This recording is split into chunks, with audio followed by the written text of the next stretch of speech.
Good morning, dear children of Standard 7. In last class, we had discussed about pronoun. Today, I will teach you a new lesson, विशेषण, adjective. बच्चों, आइए सबसे पहले हम यहाँ दिए गए उदाहरणों के माध्यम से विशेषण के बारे में समझने का प्रयास करेंगे। जैसे लड़की सुंदर है, लड़का मोटा है, 2 मीटर कपड़ा है, 5 आम रखे हैं, पेड़ बड़ा है, विशाल हाथी विशाल पशु है।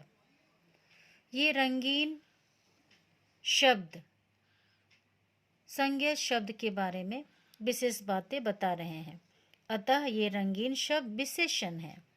विशेषण सर्वनाम शब्दों की भी विशेषता बताते हैं, क्योंकि सर्वनाम शब्द संज्ञा शब्दों के स्थान पर प्रयोग किए जाते हैं। इस प्रकार हम संज्ञा के बारे में परिभाषा बताते हैं कि जो शब्द संज्ञा या सर्वनाम की विशेषता बताते हैं उन्हें विशेषण कहते हैं। आइए बच्चों, हम एक छोटे उदाहरण से इसको समझने की कोशिश करते हैं। पहले मुझे बताइए कि आप संज्ञा के बारे में क्या जानते हैं। आपने पढ़ा है किसी व्यक्ति, वस्तु, स्थान या उसके भाव के नाम को संज्ञा कहते हैं, या किसी भी नाम को संज्ञा कहा जाता है। संज्ञा के स्थान पर आने वाला शब्द सर्वनाम है और संज्ञा तथा सर्वनाम की विशेषता बतलाने वाले शब्द को विशेषण कहते हैं। विशेषण के भेद। विशेषण के 4 भेद होते हैं: गुणवाचक विशेषण, संख्यावाचक विशेषण, परिमाणवाचक विशेषण, संकेतवाचक या सार्वनामिक विशेषण। आइए हम देखते हैं गुणवाचक विशेषण क्या है।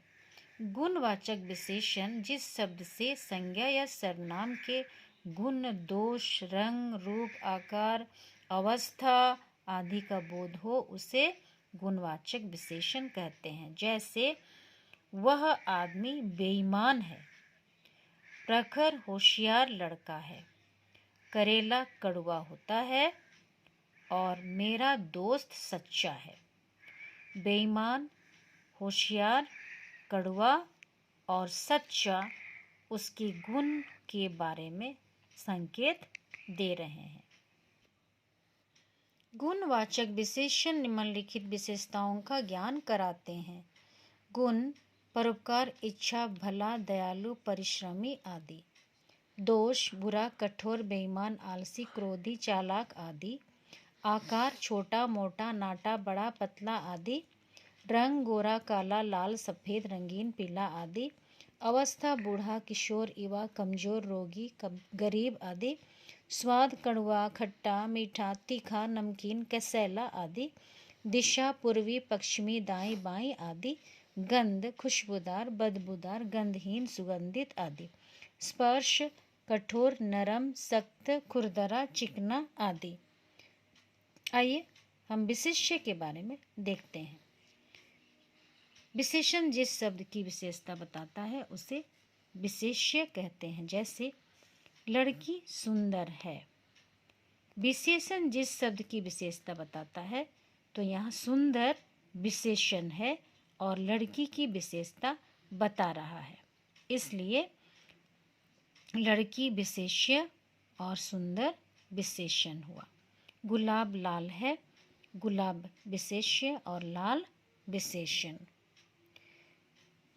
दूसरा भेद है संख्यावाचक विशेषण। जिन शब्दों से संज्ञा या सर्वनाम की संख्या या गिनती बताई जाती है उन्हें संख्यावाचक विशेषण कहते हैं। जैसे मेरे पास 2 पुस्तक है, 2 संख्यावाचक है। छत पर 4 चिड़ियाँ हैं, 4 संख्यावाचक विशेषण है। संख्यावाचक विशेषण के 2 और भेद होते हैं: निश्चित संख्यावाचक विशेषण जो विशेषण शब्द संज्ञा या सर्वनाम की निश्चित संख्या बताते हैं उन्हें निश्चित संख्यावाचक विशेषण कहते हैं, जैसे 2 केले, 4 आदमी, 5 घर, 100 लोग आदि। खा नंबर अनिश्चित संख्यावाचक। जो विशेषण शब्द संज्ञा या सर्वनाम की निश्चित संख्या का बोध नहीं कराते हैं उन्हें अनिश्चित संख्यावाचक विशेषण कहते हैं, जैसे कुछ फल, कई लोग, थोड़े फूल, कई बच्चे, अनेक लड़के आदि। संख्यावाचक संख्या जिन्हें हम गिन सकते हैं। अब हम देखते हैं तीसरा नंबर परिमाणवाचक विशेषण। परिभाषा है जिन विशेषण शब्दों से संज्ञा या सर्वनाम शब्दों के माप तौल की विशेषता का ज्ञान होता है उन्हें परिमाणवाचक विशेषण कहते हैं, जैसे 2 मीटर, 5 किलो, 3 मीटर, 1 किलो आदि। परिमाणवाचक विशेषण के 2 भेद होते हैं। निश्चित परिमाणवाचक, जो विशेषण शब्द संज्ञा या सर्वनाम की निश्चित माप तौल का बोध कराते हैं उन्हें निश्चित परिमाणवाचक विशेषण कहलाते हैं, जैसे 4 किलो चावल, 2 मीटर कपड़ा, 1 लीटर दूध आदि। अनिश्चित परिमाणवाचक विशेषण, जो विशेषण शब्द संज्ञा या सर्वनाम की निश्चित माप तौल का बोध नहीं कराते हैं वे अनिश्चित संख्यावाचक विशेषण कहलाते हैं, जैसे थोड़ा दूध, थोड़ी चीनी, कुछ लड्डू आदि। बच्चों, हम देख रहे हैं विशेषण के भेद। विशेषण के 4 मुख्य भेद हैं: गुणवाचक विशेषण, संख्यावाचक विशेषण, परिमाणवाचक विशेषण, सर्वनामिक विशेषण। गुणवाचक विशेष्य के गुण, दोष, आकार के बारे में बताता है। संख्यावाचक संख्याओं की जानकारी देता है। परिमाणवाचक संख्या निश्चित नाप तौल के बारे में बताता है। और सर्वनामिक विशेषण में हम देखेंगे कि जो शब्द संज्ञा के पहले जुड़कर उस संज्ञा की विशेषता को बताते हैं वे सर्वनामिक विशेषण कहलाते हैं। संख्यावाचक विशेषण के 2 और भेद हैं: निश्चित संख्यावाचक विशेषण, अनिश्चित संख्यावाचक विशेषण। निश्चित संख्यावाचक जैसे 2, 4, 5 आदि। अनिश्चित संख्यावाचक जैसे कुछ, थोड़ा, बहुत आदि। इस प्रकार परिमाणवाचक विशेषण के 2 और भेद हैं: निश्चित परिमाणवाचक जैसे 1 लीटर, 5 किलो, 1 गज आदि। उसी तरह अनिश्चित परिमाणवाचक बहुत से लोग या थोड़ा आदि। नंबर 4, संकेतवाचक या सर्वनामिक विशेषण। जब सर्वनाम शब्द संज्ञा शब्दों से पहले आकर उनकी तरफ संकेत करते हैं या सर्वनाम शब्द विशेषण के रूप में प्रयुक्त होते हैं तो वे संकेतवाचक या सर्वनामिक विशेषण कहलाते हैं। आप कह सकते हैं जब कोई सर्वनाम संज्ञा से पहले प्रयुक्त होकर संज्ञा की विशेषता बताता है वह सर्वनामिक विशेषण कहलाता है। जैसे यह घर मेरा है, वह लड़का कमज़ोर है। इस उदाहरण को देखिए। यहाँ घर और लड़का संज्ञा शब्द हैं और वह सर्वनाम है। तो इस प्रकार यह और वह संज्ञा शब्द के घर और लड़का संज्ञा शब्द के पहले जुड़कर, पहले लगकर इनकी विशेषता को बतलाते हैं। इस प्रकार ये सर्वनामिक विशेषण कहलाते हैं। आइए हम देखते हैं कि प्रविशेषण शब्द क्या है। प्रविशेषण से आप क्या समझते हैं? जो शब्द विशेषण शब्दों की विशेषता बताते हैं उन विशेषण शब्दों को प्रविशेषण कहते हैं। जैसे यह लड़की बहुत सुंदर है, मुझे हल्का लाल रंग पसंद है। देखिए, ये सुंदर शब्द विशेषण है और इस सुंदर शब्द की विशेषता बतलाने वाला शब्द है बहुत, इसलिए यहाँ बहुत प्रविशेषण शब्द है। इस प्रकार उपरोक्त वाक्यों में बहुत और हल्का शब्द सुंदर और लाल विशेषण शब्दों की विशेषता बता रहे हैं, अतः ये प्रविशेषण है।